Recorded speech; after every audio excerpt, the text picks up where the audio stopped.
नमस्कार।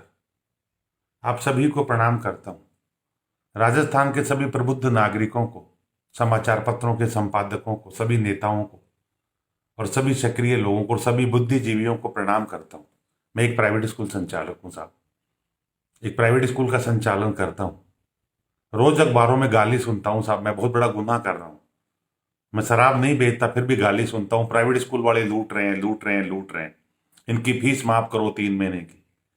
साहब मैं इतना सा कहना चाहूंगा, हो सकता है कुछ प्राइवेट स्कूल वाले हों, कुछ जिनकी फीस 50-60 हजार से ऊपर हो, जिनमें हो सकता है साहब आपके बच्चे पढ़ते हो, एमएलए साहब के पढ़ते हो, मंत्री जी के पढ़ते हो, कलेक्टर साहब के, आईएएस अफसरों के, नेताओं के, जजों के, समाचार पत्र के संपादकों के, पत्रकारों के। हो सकता है साहब वहां लूट रहे हो, तो साहब उनका नाम छापो ना। उन लूटने वालों का नाम तो छापो, पर सबको तो मत बदनाम करो साहब। मैं थोड़ी सी आपको बता देना चाहता हूं साहब, हम कौन है। हम एक बीएड किए हुए लोग हैं जो सरकार से नौकरी मांगने गए थे। सरकार के पास नौकरी नहीं थी साहब, तो हमने सोचा शिक्षा का काम कर लें। तो जब गए तो मालूम चला एक आदमी तो स्कूल नहीं खोल सकता, एक समिति बनानी पड़ती है, फिर उसको रजिस्टर्ड करना पड़ता है, न लाभ न हानि लिखना पड़ता है। पर साहब धोखा देखिए वहां, वो समिति ये नहीं कहती पैसा कहां से लाएगा। फिर हम साहब इधर उधर से कर्जा करते हैं, उधार करते हैं। कानून में तो कोई सुविधा ही नहीं है साहब। उद्योग को, व्यापार को, दारू की दुकान खोलने वाले को लोन मिलने की सुविधा है, पर साहब हम स्कूल वालों को कोई सुविधा नहीं है। हम खुद ही जमीन लेते हैं साहब, ये जमीन भी हम ही खरीदते हैं, या फिर अपने घर में स्कूल खोल लेते हैं नीचे और 2 कमरे में ऊपर रह लेते हैं। कानून में तो कोई प्रावधान नहीं था। हम बिजली का कॉमर्शियल बिल देते हैं, हाउस टैक्स देते हैं साहब। फिर जमीन का हमें कन्वर्जन कराना पड़ता है साहब। फिर 10 से 12 लाख रुपए दे के मान्यता लेते हैं साहब। अब कहां से लेंगे साहब? ये खर्चा कहीं से तो निकलेगा ही ना। सरकार हमसे शर्तें भरवा लेती है साहब। टीचर को तनख्वाह नहीं दे तो कार्रवाई करे, बच्चे को पढ़ाए, बच्चा फीस नहीं दे तो उसका नाम नहीं काट सकते साहब, उसकी टीसी नहीं रोक सकते, उसकी मार्कशीट नहीं रोक सकते। वो बोर्ड से जाके डुप्लीकेट मार्कशीट ले आता है। और मजे की बात लो साहब, अगर बोर्ड में हम 500 रुपये फीस जमा नहीं करें तो बोर्ड एग्जाम नहीं लेता। सरकार की मान्यता की फीस हम 1 घंटा लेट दे दें तो डबल लगती है साहब। और हमें फीस अगर 12 महीने के 12 साल नहीं मिले तो कोई इलाज नहीं है साहब। इतने करके घर घर चलाते हैं साहब। एक छोटे छोटा स्कूल संचालक होता है ना साहब, उसके यहाँ भी 20 लोगों के घर पड़ते हैं। टीचर से लेके, बाईजी से लेके, गार्ड से लेके, ऑटो वाला भी हमारे भरोसे खाता साहब। एक कुछ लोग हमारे स्कूल के बाहर परचूनी की दुकान खोल लेते हैं, बीड़ी बिस्कुट बेच के अपने बच्चों का और अपने घर का पेट पालते हैं साहब। हम क्या गुनाह कर रहे हैं साहब? हम राजस्थान के 91 लाख बच्चों को पढ़ा रहे हैं। सही पूछो तो हम आपका बहुत बड़ा भला कर रहे हैं साहब। अभी राजस्थान सरकार के पास 60-70 लाख बच्चे पढ़ रहे हैं, उनकी 42,000 करोड़ बजट है। ये 91 लाख बच्चे भी सरकारी स्कूल में पढ़े तो कितना बजट हो आप सोच सकते हो क्या साहब? इतना बजट है हमारी सरकार के पास, इतनी बिल्डिंग है। हमारे जो 60 लाख बच्चे पढ़ रहे हैं उनको हम सुविधाएं दे पाए हैं? नहीं दे पाए। मैं मानता हूं सरकार की मजबूरी है। तो साहब फिर आप कैसे कह रहे हो? और फिर माफ कैसे कराना चाहते हो साहब? उस टीचर की तनख्वाह माफ कर दें क्या? अच्छा माफ कर भी देंगे साहब आपके कहने से, पर उसका परिवार क्या खाएगा? उस भाई जी का परिवार क्या खाएगा? इस बिल्डिंग का किराया नहीं लगेगा साहब 3 महीने का। आपकी बिल्डिंग होती है, आप किराया मुफ्त में दे देते साहब। इसे किराया देना पड़ेगा साहब, बिजली का बिल देना पड़ेगा, जो लोन ले रखे उनकी किस्तें देनी पड़ेगी। हाँ साहब आपको ये लगता है 4 बसें खड़ी है, पर वो 4 बसें किस्तों में है साहब। और ज्यादातर के आप उठा के देख लेना फाइनेंस कंपनियों से, ज्यादातर स्कूल वालों की बसें की किस्तें बाउंस होती है, हम डबल डबल चुकाते हैं। और वो क्यों होती है साहब? क्योंकि हमारे पेरेंट्स गरीब होते हैं, उनके पास पैसा नहीं होता। वो जब आके हाथ जोड़ के निवेदन करता है ना, वो आपकी तरह माफ कराने नहीं जाता था, न अखबार में लेटर लिखता।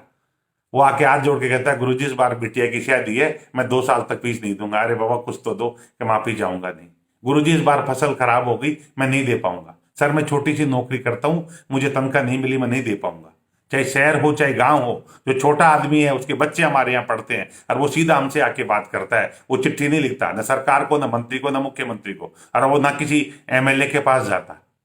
ये तो कुछ लोग हैं साहब आप, जो बड़े बड़े स्कूलों में बच्चे पढ़ाते हो अपने उसके लिए, ईगो सेटिस्फाई करने के लिए, अपना आपका स्टेटस दिखाने के लिए बड़े स्कूलों में बच्चे पढ़ाते हो, और फिर फीस माफी की बात करते हो। साहब मत पढ़ाओ ना उनके, हमारे भेजो। मेरा नाम नोट करो साहब, अनिल सर, मैं जयपुर से हूं, मानसरोवर से। आप मेरे पढ़ाओ ना, आप 6 महीने बाद दे देना और उनकी आधी दे देना, और उनसे अच्छा बच्चा नहीं पढ़ाऊं तो बताना। लेकिन नहीं साहब, आपको तो नाम चाहिए ना। तो साहब फिर नाम है तो पैसे दो साहब, मैं क्या कर सकता हूँ इसमें? आप क्यों माफ कराते हो? और अपने स्कूल का नाम लिखो साहब, सबकी माफ मत करो। आप अगली बार से आप मांग करो अपने स्कूल का, मैं फला स्कूल मेरा बच्चा पढ़ता है, उसकी फीस माफ की जाए। सब जानू साहब आपकी हिम्मत। चाहे आप पत्रकार हो और चाहे आप नेता हो। आप पार्षद बनना चाहते हो साहब हैं, और झूठी वाई वाई लूटने के लिए हमारे गले पे तलवार चलाना चाहते हो। आप एमएलए बनना चाहते हो, बनो ना साहब। हमारे गले पे तलवार चला के क्यों बनना चाहते हो? हमारे बच्चों का पेट क्यों काटना चाहते हो आप ये तो सोचो। हमारे भी परिवार है, हम भी कर्जा चुकाना है। आइंदा से हाथ जोड़ के निवेदन करूं साहब, कभी फीस माफी की बात करो तो अपने स्कूल का नाम लेके उसकी माफ करो। और पत्रकार महोदय से आपसे निवेदन करूंगा, पत्रिका से विशेष रूप से, आप खूब छापते हो साहब, लूटने लग गए, अब लूटने के दिन आ गए। अरे साहब, अखबार, कोरोना में अखबार आया था, रोज आप लिख रहे थे इनको पैसा दो, इनको पैसा दो, इनको पैसा दो, एक सेवा की खबर है साहब, सभी कर रहे हैं। हम ऑनलाइन एजुकेशन दे रहे हैं, हम भी तो कोरोना योद्धा है साहब। हम घर में बैठे हैं तो हम भी कोरोना योद्धा है साहब। हम सब सड़कों पे आ जाए तो आपके कोरोना योद्धा संभाल लें क्या? नहीं, हम आपका कहना मान के घर में बैठे हैं, हम भी कोरोना योद्धा है। हम आपका अखबार पढ़ रहे हैं, ये भी कोरोना योद्धा है। वरना कोरोना के डर से आपका अखबार बंद कर दें तो साहब आप पे क्या गुजरेगी सोचना कभी। आप एक दिन लेट नहीं कर सकते, आप उसका पैसा थोड़ी ला रहे हो।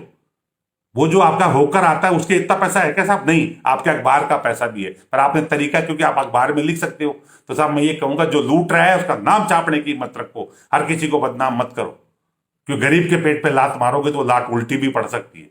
हर किसी को बदनाम नहीं साहब।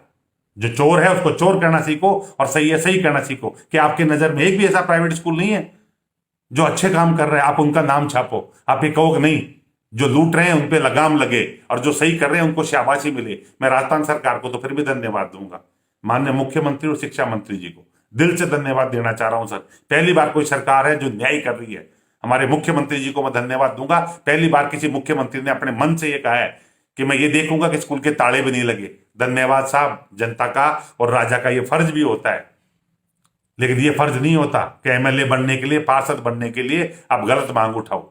ये बीजेपी के जो नेता मांग कर रहे हैं, मैं उनसे ये कहना चाहूंगा, करा दो, आपकी दिल्ली सरकार से पैसा दिलवा दो, फंड हम तो माफ कर देंगे। आप अपने एमएलए फंड से पैसा दो, हम तो माफ कर देंगे। आप सरकार के बाहर हो तो कुछ भी मांग कर लो, वेरी गुड साहब। जब आप सरकार में आओ तो करके दिखाना।